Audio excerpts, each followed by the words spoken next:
Hi students, my name is Vijay. నేను చేసే ఈ వీడియోస్ అన్నీ కూడా పర్టికులర్గా ఐపీఈ ఎగ్జామినేషన్ కోసమే. ఇంపార్టెంట్ క్వశ్చన్స్ ఏవైతే ఉన్నాయో అవి ఎక్స్ప్లెనేషన్ ఇస్తున్నాను. యాక్చువల్గా ఇవి మా స్టూడెంట్స్కి నేను వారికి ఉపయోగపడుతుందని ఈ వీడియో చేస్తున్నాను. ఇంకా మీకు ఎవరికైనా ఉపయోగపడుతుంది అనుకుంటే మీరు స్క్రీన్ షాట్ అనేది తీసుకొని లేదా రాసుకొని అయినా సరే ప్రిపేర్ అవ్వచ్చు. ఇవన్నీ కూడా important questions for IPE. Okay, అలాగే ఈరోజు 15th గ్రూప్ ఎలిమెంట్స్ అందులో ఉన్నటువంటి ఇంపార్టెంట్ క్వశ్చన్స్ చూద్దాము. ఫస్ట్ క్వశ్చన్ అమోనియా గురించి.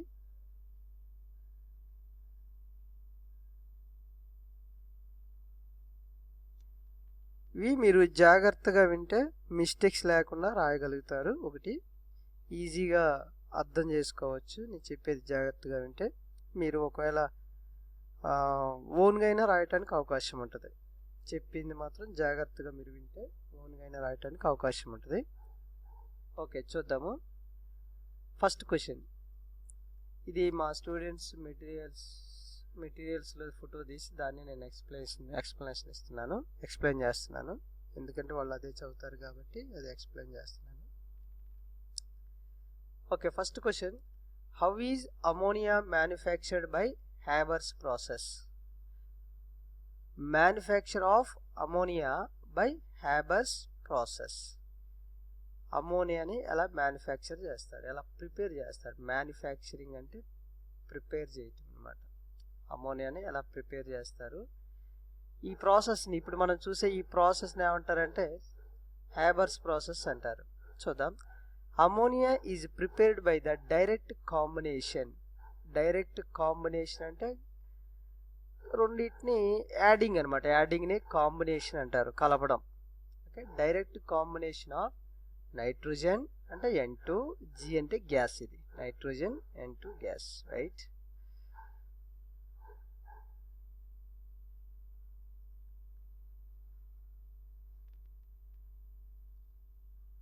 Okay, direct combination of nitrogen, this is the nitrogen, and hydrogen. And hydrogen అంటే H2. ఈ రెండింటిని కంబైన్ చేయటం వల్ల అమోనియా అనేది ప్రిపేర్ అవుతుంది. ఈ హ్యాబర్స్ ప్రాసెస్లో ఈ రెండింటిని డైరెక్ట్గా కంబైన్ చేస్తారు. అది ఇక్కడ ఇచ్చింది. ఇన్ 1:3 రేషియో అంటే నైట్రోజన్ అనేది 1 మోల్ తీసుకుంటే హైడ్రోజన్స్ అనేవి 3 మోల్స్ తీసుకోవాలి. హైడ్రోజన్ గ్యాస్ని ఇక్కడ అదే రాశాను. నైట్రోజన్ అనేది 1 మోల్, హైడ్రోజన్ అనేది 3 మోల్స్. అందుకని దీన్ని 1:3 రేషియో అన్నాడు. ఇక్కడ 1:3 రేషియో అంటే మీనింగ్ అది.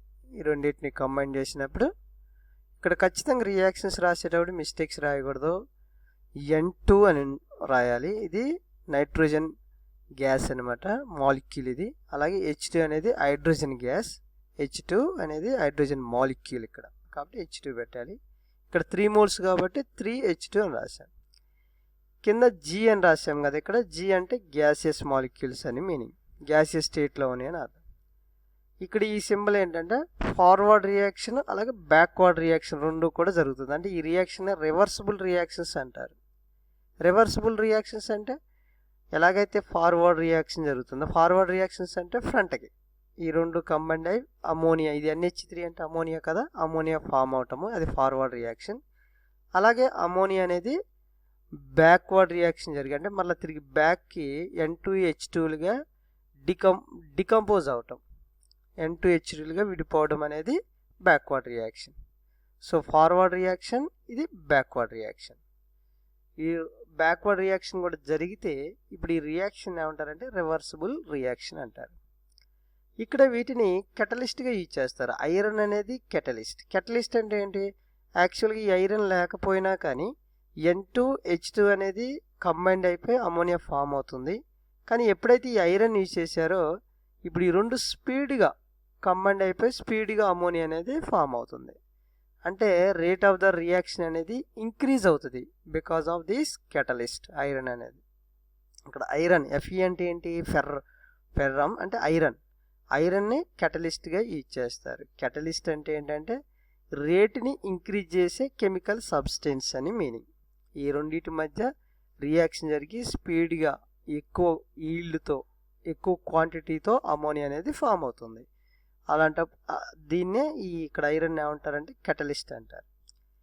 మాలిబ్డినం, ఇక్కడ మాలిబ్డినం ఏమంటారంటే ప్రమోటర్ అంటారు. అంటే ఈ కెటలిస్ట్ యొక్క యాక్టివిటీని ఇంక్రీజ్ చేయడానికి కొద్దిగా మాలిబ్డినంని యాడ్ చేస్తారు. కెటలిస్ట్కి యాక్టివిటీ ఉంటుంది కదా, దీని యాక్టివిటీ ఏంటి? ఈ రెండింటి మధ్య రియాక్షన్ స్పీడప్ చేయటం. మాలిబ్డినం యాడ్ చేస్తే ఆ స్పీడప్ అనేది ఇంకా ఇంక్రీజ్ అవుతుంది.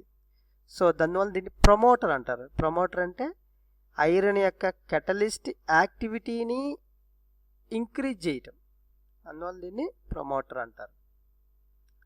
సో ఇది రియాక్షన్, ఇది రివర్సిబుల్ రియాక్షన్. హ్యాబర్స్ ప్రాసెస్లో అమోనియా ప్రిపరేషన్ రియాక్షన్ ఇది.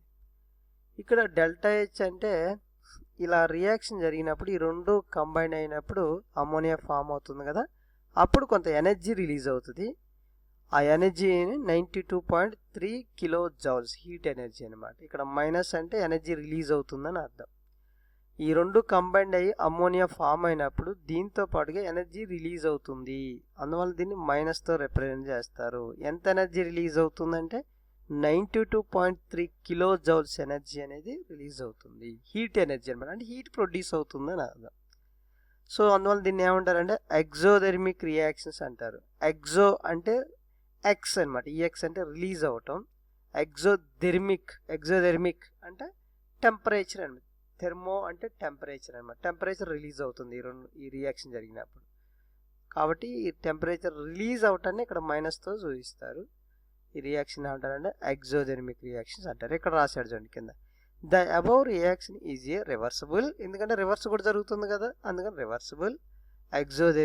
ఎగ్జోథెర్మిక్ అంటే ఎనర్జీ రిలీజ్ అవుతుంది, హీట్ ఎనర్జీ అనేది. కాబట్టి ఎగ్జో అంటే రిలీజ్ అవ్వడం, థెర్మో అంటే టెంపరేచర్ అనమాట, exothermic. And it leads to a decrease in volume. ఈ పాయింట్ కూడా అర్థం కావాలి. డిక్రీజ్ ఇన్ వాల్యూమ్ అంటే ఇక్కడ చూడండి, N2 అనేది రియాక్టెంట్స్, ఇవి రియాక్టెంట్స్, ఇది ప్రొడక్ట్ కదా. రియాక్టెంట్స్లో ఇక్కడ 1 మోల్ ఉంటే N2 అనేది ఇక్కడ 1 మోల్ ఉంటే ఇక్కడ H2 ఎన్ని ఉన్నాయి? 3 మోల్స్ ఉన్నాయి. అదే కదా, ఇక్కడ ఇది 3 మోల్స్, ఇది 1 మోల్, టోటల్గా 4 మోల్స్ అవుతుంది. రియాక్టెంట్ సైడ్ అనేది 4 మోల్స్. ఎప్పుడైతే ఈ రెండు కంబైండ్ అయ్యి ప్రొడక్ట్ ఫామ్ అయినాయో, ప్రొడక్ట్లో ఉన్నది 2 మోల్సే, ప్రొడక్ట్లో ఉంది 2 మోల్సే ఉన్నాయి.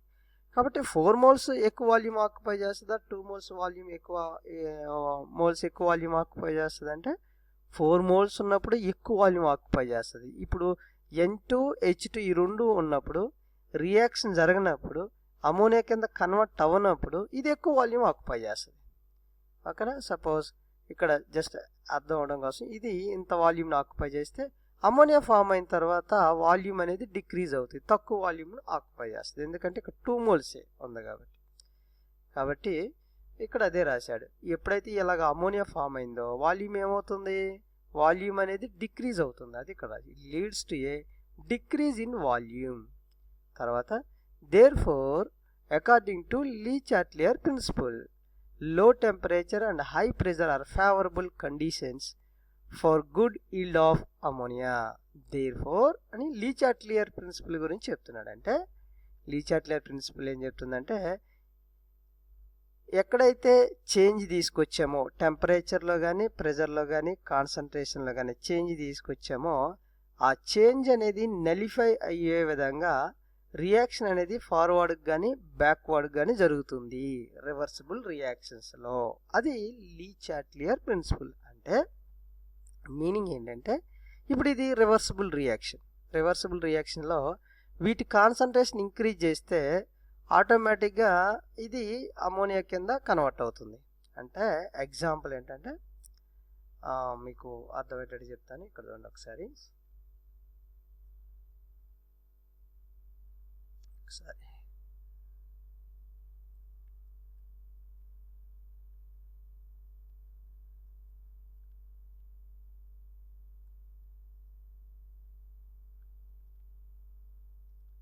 లీ చాట్లియర్ ప్రిన్సిపల్ అంటే ఇక్కడ చెప్తున్నాను, ఒకసారి వినండి.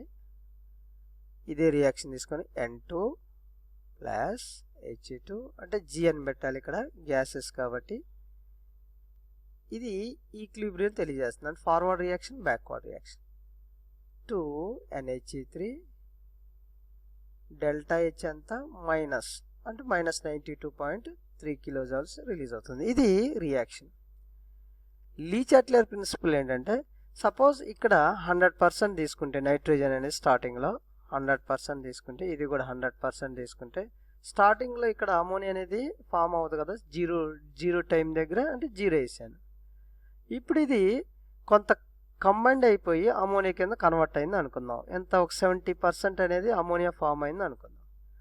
ఇక్కడ ఇందులోంచి 70% అమోనియా కింద కన్వర్ట్ అయిందంటే ఇక్కడ ఎంత ఉంటుంది, 30% ఉంటుంది. ఇక్కడ కూడా 30% ఉంటుంది. ఓకే, అంటే 70% అమోనియా కింద కన్వర్ట్ అయింది కాబట్టి 30% అనేది ఉంటుంది. ఇప్పుడు ఈ 70% అమోనియా ఫామ్ అయిన తర్వాత ఇది ఈక్విలిబ్రియం పొజిషన్కి వచ్చేస్తుంది. ఈక్విలిబ్రియం పొజిషన్ అంటే ఏంటి, ఇప్పుడు N2 100% తీసుకుంటే అందులో 70% అమోనియా కింద కన్వర్ట్ అయింది. ఇంకా అప్పుడు 30% ఉంటుంది. ఇక్కడ అమోనియా 70% అయింది కదా. 70% తర్వాత 71% అంటే ఇంకా నైట్రోజన్ హైడ్రోజన్ కంబైండ్ అయిపోయి అమోనియా కింద కన్వర్ట్ అయితే, ఇది 71% అయితే, ఈ 1% ఎప్పుడైతే అమోనియా కింద కన్వర్ట్ అయిందో 70లో ఉన్నటువంటి 1% మళ్ళీ బ్యాక్ జరుగుతుంది రియాక్షన్. అంటే ఇక్కడ 1% ఇంక్రీజ్ అయింది 71. అప్పుడే అట్ ద సేమ్ టైం ఈ 70లో ఉన్నటువంటి 1% బ్యాక్ రియాక్షన్ జరుగుతుంది. బ్యాక్వర్డ్ రియాక్షన్ జరిగి మళ్ళీ N2H2 కింద డికంపోజ్ అవుతుంది, డిసోసియేట్ అవుతుంది. అంటే మళ్ళీ ఫైనల్గా 70నే ఉంటుంది.